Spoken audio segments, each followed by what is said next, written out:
For some 40 years, the National Taxpayers Union has conducted an annual rating of voting records of members of Congress with an A through F grade based on votes on taxes and spending. The group's 2018 ratings are out, and the numbers across the board for lawmakers are down. One America's John Hines has more on what that means from Washington.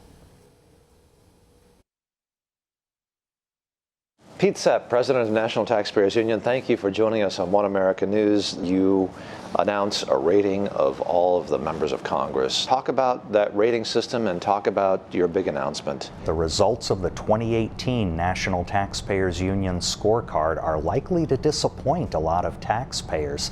That's because averages are down across the board, the number of high scorers is down, and the votes that were taken in favor of higher taxes or more spending were highly disappointing. Why is that? What happened?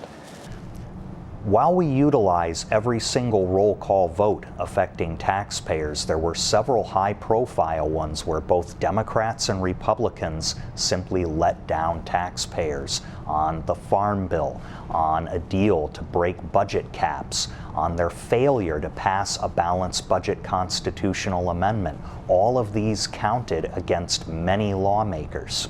A data point, I guess. You said the number of A grades have dropped.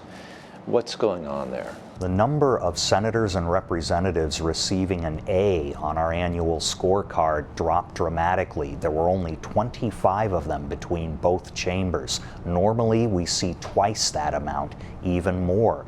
This is again due to the fact that many senators, including Republicans, many representatives, including Republicans, voted to go along with a number of high-spending bills without corresponding spending cuts. And how many A's were there in the Senate, for instance? There were only 8 A grades in the Senate and 17 A grades in the House. When you consider that there are more than 500 lawmakers between both chambers, it's now easier to understand why federal deficits are headed toward $1 trillion annually. And the A grades in the Senate, who are we talking about there? Some of the highest scoring senators included Rand Paul of Kentucky, Mike Lee of Utah, James Lankford of Oklahoma. They all did well, but many of their Republican colleagues just couldn't get a voting record that was up to snuff. And talk about in the House, what kind of members are we talking about there? Are these familiar names to people who've been paying attention for a while? Talk about that a little bit. Taxpayers who've been paying close attention to voting records in Congress will see some familiar names in the House of Representatives.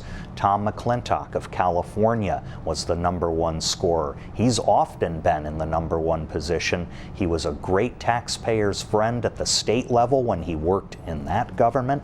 He's an excellent one now. You also see members of the House Freedom Caucus. Jim Jordan of Ohio, for example, a consistent high scorer. Andy Biggs of Arizona as well, I think. Andy Biggs of Arizona was another A grade on our annual rating. There's certainly some interesting information in here, the ratings, there are some surprises. Were there some other surprises to you, Mr. Sepp? The overall average for the United States Senate is only a 38% score. In the House, it's 49%. Republicans generally did slightly better than average, Democrats slightly lower than that average, but the overall work product of Congress is one that taxpayers should be very concerned about. When you can't even see a typical voting record of a lawmaker scoring at least half the time in favor of taxpayers, you have serious trouble, not only in the year that it happens, but in the years ahead. Pete Sepp, President of the National Taxpayers Union, thank you for talking to One America News. It's good to catch up with you. Want to see more videos like this? Click on the link below and subscribe to One America News on YouTube. And call your cable provider and kindly demand that One America News is added to your lineup.